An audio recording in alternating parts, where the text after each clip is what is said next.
மீட்பராம் ஆண்டவர் இயேசுவின் அற்புதமான நாமத்தில் அன்பானவர்களே, உங்களை வாழ்த்துகிறோம். நேற்றும் இன்றும் என்றும் மாறாத ஆண்டவராகிய இயேசு கிறிஸ்துவினுடைய சமூகம் உங்களை புது பலத்தோடு நிரப்புவதாக.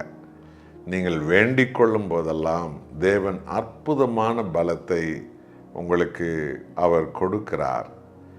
1 யோவான் 2ஆம் அதிகாரம் 1 வசனம் இப்படியாக நமக்கு சொல்லுகிறது: என் பிள்ளைகளே, நீங்கள் பாவம் செய்யாதபடிக்கு இவைகளை உங்களுக்கு எழுதுகிறேன். ஒருவன் பாவம் செய்வானானால் நீதிபரராய் இருக்கிற இயேசு கிறிஸ்து நமக்காக பிதாவிடத்தில் பரிந்து பேசுகிறவராய் இருக்கிறார். எத்தனை அற்புதமான ஒரு நம்பிக்கையை, ஒரு புது பலனை நமக்கு இந்த வேத வசனம் கொடுக்கிறது. பிள்ளைகளே, நீங்கள் பாவம் செய்யாதபடிக்கு பாருங்கள் என்று ஆவியான தேவன் நம்மை முதலாவது அழைக்கிறார். ஆண்டவராக இயேசு கிறிஸ்துவால் மீட்கப்பட்ட ஒவ்வொரு மக்களும் பாவமானவைகளை விட்டு விடுவது என்பதுதான் நாம் கர்த்தராகிய இயேசுவை முழு மனதோடு விசுவாசிப்பதினுடைய அடையாளமாகும். தேவன் அருவருக்கிற தவறானவைகள், பாவமானவைகளை நாம் விட்டுவிட வேண்டும்.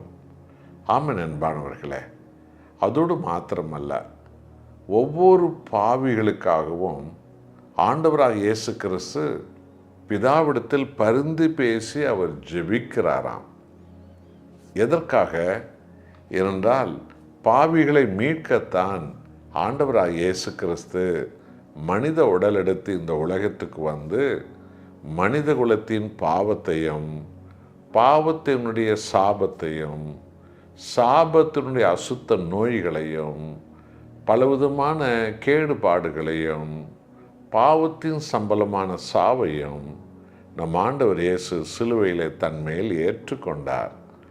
சாவை சுமந்து, சாவையே சாகடித்து 3ஆவது நாள் உயிரோடு எழுந்த இயேசு கிறிஸ்து உலகமெங்கும் புறப்பட்டு போய் உலகில் உள்ள எல்லா இனத்தாருக்கும் ஆண்டவராக இயேசு கிறிஸ்து என்னை விசுவாசிக்கிறவன் பாவங்கள் மன்னிக்கப்படும், அவன் ரட்சிப்பை பெறுவான் என்ற அன்பின் செய்தியை உலகத்துக்கு சொல்லுங்கள், நான் திரும்பவும் வருவேன் என்று சொல்லி அவர் பரலோகத்துக்கு எடுத்துக்கொள்ளப்பட்டார். பிதாவின் வலது பக்கத்தில் அமர்ந்திருக்கிறார். அங்கிருந்து என்ன செய்கிறார்? இந்த உலகிலே எந்த ஒரு பாவி மனம் திரும்பி ஆண்டவர் இயேசுவின் நாமத்தில் பிதாவை நோக்கி ஜெபிக்கும் பொழுது, பிதாவின் வலது பக்கத்தில் அமர்ந்திருக்கிற ஆண்டவராக இயேசு கிறிஸ்து, அப்பா, அந்த மகனுக்காக, அந்த மகளுக்காக, இந்த பிள்ளைகளுக்காக, இந்த குடும்பத்திற்காக நான் என்னை காயப்படுத்தி அடிக்கப்பட்டு அர்ப்பணித்தேன். என் காயங்களை பார்த்து, என் நித்திய மீட்பை பார்த்து அவர்களை மன்னியுங்கள், அவர்களை விடுவியுங்கள், அவர்களை சுகமாக்குங்கள், அவர்களுக்கு அற்புதங்களை கொடுங்கள், அவர்களை ஆசீர்வதியுங்கள், அவர்கள் முகங்களை பிரகாசிக்க வையுங்கள், அவர்களுக்கு மேன்மையானவைகளை அனுப்புங்கள் என்று சொல்லி பிதாவிடத்தில் நமது இரட்சகர் நமக்காக பரிந்து பேசுகிறார். என் அன்பான தேவஜனங்களே, இது எத்தனை மாபெரும் ஒரு ஸ்லாக்கியம் என்று நீங்கள் கவனித்து பார்த்தீர்களா? நம்முடைய தேவன் நம்ம ஒவ்வொரு நொடி பொழுதும் கண்மணி போல் காத்து அவருடைய ஜபத்தினாலே பிதாவினுடைய மகத்துவமுள்ள ஆசீர்வாதத்தையும், அபிஷேகத்தையும், சுகபலத்தையும், ஜெயத்தையும், வெற்றியும் நமக்கு கர்த்தராகிய இயேசு கிறிஸ்து பெற்று கொடுக்கிறார். ஆகவேதான் நீங்கள் பரலோக பிதாவிடத்தில் என் நாமத்தினால் ஜெபியுங்கள் என்றார் ஆண்டவராகிய இயேசு கிறிஸ்து. ஆகவே அருமையானவர்களே, எந்த ஒரு நேரத்திலும் நாம் தேவ சமூகத்தை தேடும் போதெல்லாம் கிறிஸ்து இயேசு நமக்காக பிதாவிடத்தில் பரிந்து பேசுகிறார். அப்பொழுது பிதாவானவர் இயேசுவின் முகத்தை பார்த்து அவருடைய ஜெபத்தை கேட்டு நம்மை பரிபூர்ணமாய் தேவன் ஆசீர்வதிக்கிறார். ரட்சிப்பின் முத்திரையால் நம்மை ஆண்டவர் நிரப்புகிறார்.